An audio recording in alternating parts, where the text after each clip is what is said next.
Connie Yoshimura, and this is the Connie and Lottie podcast on Alaska real estate. I wish I could tell you that I'm saying this from Kauai, Hawaii, Surprise, Arizona, or even the Fairmont in Seattle, but here I am at the Berkshire Hathaway Home Service offices on 36th Street on a cold and wintry day, while my partner, Lottie Michael, is on the 50-yard line of the Super Bowl. So there, I just had to put that in, and we've got a little video we're going to insert so you can see her at the Super Bowl. But I do want to share with you the real estate decision that I've been waiting almost 5 years for has finally come, and it's given me a warm glow, if I could say that. On January 5th, the conditional use planned unit development and preliminary plat was approved by the Planning and Zoning Commission. Congratulations. Thank you very much. And, I started when I was younger, but I'm feeling rather old because it's been almost 5 years. But I do have to tell you that decision has made me feel lighter, like I've lost 20 pounds of stress, actually. But the reality is the scale is still about the same. But the other good news is that the 7-day appeal ended this past Monday at 5 p.m. and there was no appeal. That's a surprise to me and to everyone. Talking about food, I have to tell you, I did celebrate with a caprese salad, pizza, and a non-alcoholic beer at Fletcher's, right? But I didn't have dessert. I want to thank my partner, Heritage Land Bank, and the Anchorage Assembly, and the Municipality of Anchorage for their enduring patience and support in order to help me bring some mixed-density housing development to Girdwood. Now, after all of that, I can tell you the rest of it is rather boring because this is when the surveyor and the civil engineer goes to work and creates all of the plans necessary for us to start construction. So we get a little relief, but yet I will tell you that in the near future, we are going to be making an announcement. So in order to take reservations, because we do have a preliminary plat, so we know what is going to be planned in the future. That is quite an accomplishment, Connie. So congratulations again on that.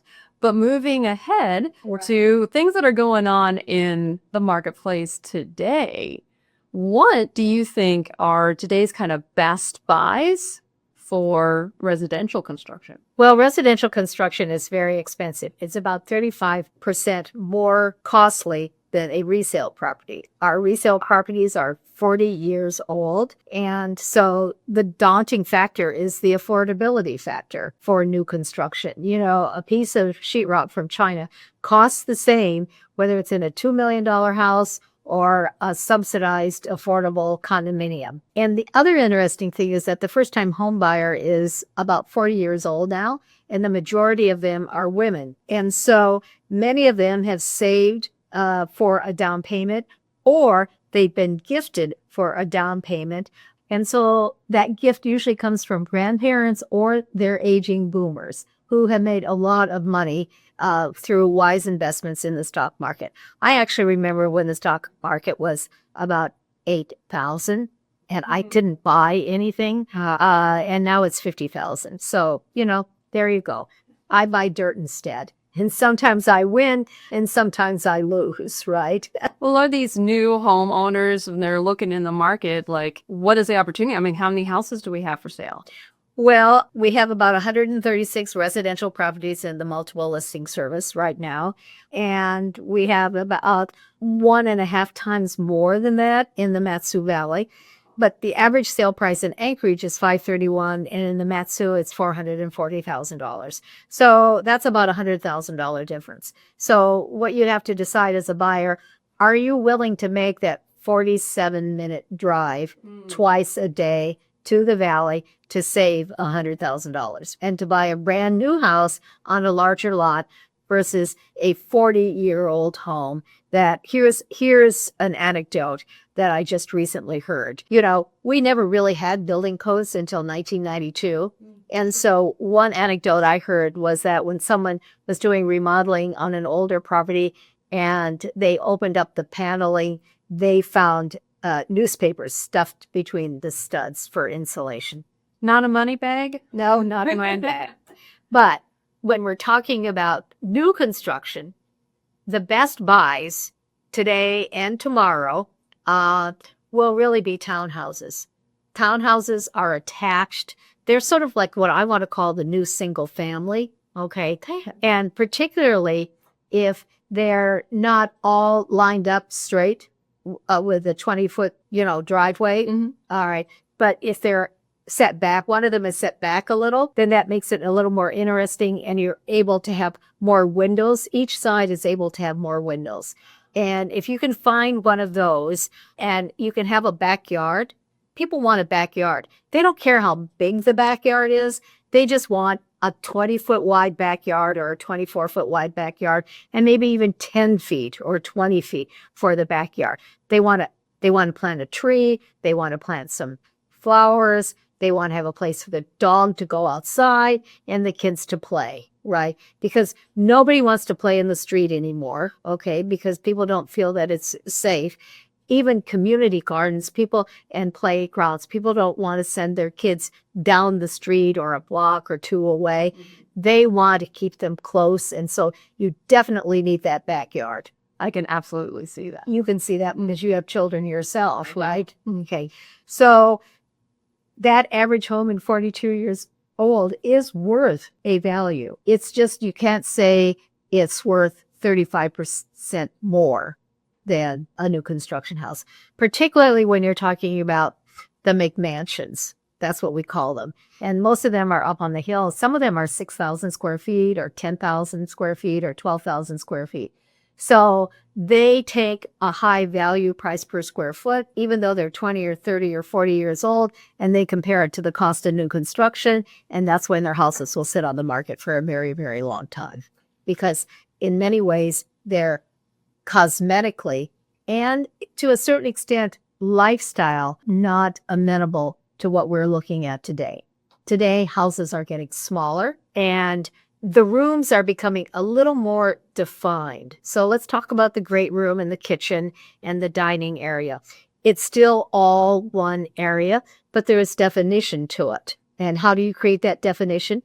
You can create that definition by lighting, by flooring, maybe a change in the wall texture or paneling and all that sort of thing. So people want definition. They still want to be together, but they like to think that there could be private spaces somewhere in the house. All right. And that is not a massive master or primary bedroom. With bedrooms used to be 20 feet wide and or 15 feet wide, 20 feet long and all that. So that's not where it is anymore. Master or primary suites are really for sleeping. What's gotten a lot bigger is the spa bathroom. The spa bathroom. Who doesn't want a spa? Right, exactly. You want to be able to have the spa in your own house. You really want to have a large tiled shower with a rainmaker, with double faucets and all that sort of thing, and walk in and clear glass and a tub, standalone tub with feet that nobody ever uses, but it's just the idea of using it someday that is really important. So these are the amenities that you've been seeing in the new homes that the builders are putting together these days? Yes. And one other thing that I'm always going to harp on is you have to have a homeowners association. I was talking to a friend, a very smart young woman who is peripherally part of the new construction business. And she said, my boyfriend and I are looking to buy a home. Okay. So she's talking about the square footage and the triple car garage. And then she said, but the one important thing is we don't want an HOA. And I am a strong advocate of an HOA, not because we have an HOA company that we manage, but simply because I can show you photos and I'll insert some photos so that you can actually see for this podcast the difference. So there is a street in a subdivision that has a really nice 2-story house, right? And then across the street is a junkyard with a house. Okay. Now, you cannot tell me that that junkyard with a house is not going to have a low value. And you cannot convince me that that low value is not going to affect the house across the street. It's just really that simple. If you want to maintain the quality of your neighborhood, I don't care if you're up on a hillside or you're in an attached condo, a development, an HOA protects the quality of the community. We have townhomes here in Anchorage that are 0 lot lines, and say they're 1,400 square feet, and one side is painted green and the other side is painted yellow. Okay. One side has a new porch, the other side has a porch that's falling down. Okay. It's just that simple. One person, one owner takes care of their lawn and the other one lets weeds grow. Okay. So, you don't want to be part of that challenging community. Now, the other thing that you need to know is CC&Rs can only be managed really successfully by a homeowners association, because whether it's the Matsu Borough or the city of Wasilla or Anchorage, it doesn't really matter. The government is not going to be concerned about your complaint about a falling front porch. Okay. They're just not that. They're too busy. They're not going to pay any attention to you. They will only pay attention to you if it's a health safety issue. If there's 3 pigs in the backyard, for example. I mean, that's happened, right? Oh, yes. Yeah. I've heard those stories. Yep. too. Yep. That's what's going to happen. So I want to say that every association needs to have a resale certificate if it's a property that's not brand new. But if it's brand new, you will have a public offering statement. And I just have to be on my soapbox and say I'm so tired of making that argument with people, because I can drive them through subdivisions that have an HOA and I can drive them through subdivisions that don't, and you can see the difference. It may not be the first year, it may not be the second year, but in 10 years, there's going to be a big difference between those two communities. So that's my speech about that. Okay. Well, if you're looking at more of a newer community, what do you think would be the best time to start negotiations, maybe with a builder to kind of design that home, especially if you have to go through an HOA? Is there like different steps? Well, the first thing is you make your lot selection if you're going to do something new, and you should never do that without adequate due diligence as far as the lot is concerned. And you should never do that without walking it with a surveyor or an engineer or a potential buyer, because they're going to be able to tell you things about the subdivision that not even the developer is going to tell you or know for sure. Like, how do you get up a steep driveway? You just don't go straight. You have to do it very gently. All right. But that's one thing that I think that is important. Then after that, in today's marketplace, where we're talking about $1 million to $2 million houses, most of those buyers actually buy their lot first. Oh, okay. And then they go searching for a plan and a builder. Okay. And then they might spend 6 months doing all of that. And either the builder has an architect or a designer on staff, or they go out and they find their own architect. But the first thing is they make the selection for their home site. And I think that's a wise thing to do. Do you have any tips for like things to look for on different lots if you're going out and kind of just looking around? Well, I think the important thing to look, there's a big difference between a lot that has water and sewer in a public road and the difference between a more private development where the lots are larger and they have well and septic systems. Both of them need an HOA, however. I'm not going to get off that. But, it really depends. Are you looking for privacy? Okay. Are you looking for a view? What kind of view are you looking for? Is it a mountain view? Is it an inlet view? Now, there's a big difference in inlet views, whether or not you have a direct inlet view or whether you have to look over rooftops to see the inlet view. The peekaboo views. The peekaboo. Yes, that's what they're called. But the other opportunity for a buyer that we're working with right now is a duplex. All right. So why make your first purchase? This is for first-time home buyers. Why make your first purchase a single-family home? Okay. Why not make it a duplex? Because let's just say you buy a single-family home, and after you live in it 5 or 6 years, you say, oh, it's time for me to make an investment. I'm doing really well in my profession. I can see that there's appreciation in the marketplace. So let's go buy a duplex. Well, then it's a non-owner occupied duplex and you have to put 20% down. Whereas if you do it in reverse and you buy your duplex first, and maybe it's 0 down or 3% or 5% down. All right. So you only have to live in it 1 year. Okay. To fulfill your owner occupancy financial requirement. Right. Then you can go buy your single family house and you can do 0, 3, or 5% down because it's owner occupied. And now you have a really nice leveraged rental property. So I think it's sort of backwards. I think you need to buy your duplex first. And it may not be brand new. It may not have a garage, or it may not have a triple car garage, or it may only have 3 bedrooms and 1 bath. The one thing that I think is really important is that no matter what you buy, there is always a compromise. I don't care if you pay $300,000 for a property or $3 million, and I've sold both. There is always a compromise. You never get everything you want, even if you start from scratch.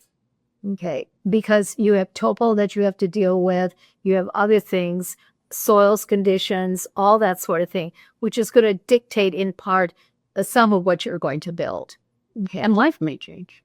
And life may change. That's absolutely correct. People are living in their homes longer. It used to be 5 to 6 years. I think it's now closer to 10 years. But there are lifetime changes that occur. Children grow up and move away. And now you've got 4 or 5 or 6 bedrooms, right? And you really don't want them coming back, after college or wherever, or, whatever it is that they've done. You don't really want them coming back, So now you have these aging boomers that are in these super large houses with utility costs going up, insurance costs going up, cleaning services going up. There's a big difference between a cleaning service for a 6,000 square foot house and a 2,000 square foot house, right? And so lifestyle changes. You're absolutely correct. Lifestyle changes that really make a difference. A lot of people think that winter is really a bad time to put their house on the market. I think that it's the best time to put their house on the market. First of all, like I said before, there's not a lot of inventory. Secondly, if you got a buyer in this marketplace, and, we have had a record 40 inches of snow in Anchorage, right? And we still have streets that are probably not plowed. I hate to say that publicly, but it's probably true, especially if we just had a recent snowfall. You don't have enough trucks to get everywhere, right? All within 8 hours or 24 hours. But you have to turn all your lights on, okay? You have to make sure all your light bulbs are at their maximum wattage, right? You have to make sure your driveway is plowed, your sidewalk has gravel or sand, your steps are, clean, and you have to turn on every single light, both overhead and lamps, okay? And you're ready to go. And I can assure you that most buyers that are looking for a home that's, and the weather outside is 10 degrees and it's dark and we only have 3.5 hours of daylight, they're out looking for a home. They're a serious buyer. Okay. They're not a looky-loo. They're not someone that's just out for the spring preview of homes or the parade of homes or a neighbor curious about what the house next door looks like. These people, if they're here in the dead of winter, they are very serious about buying a home.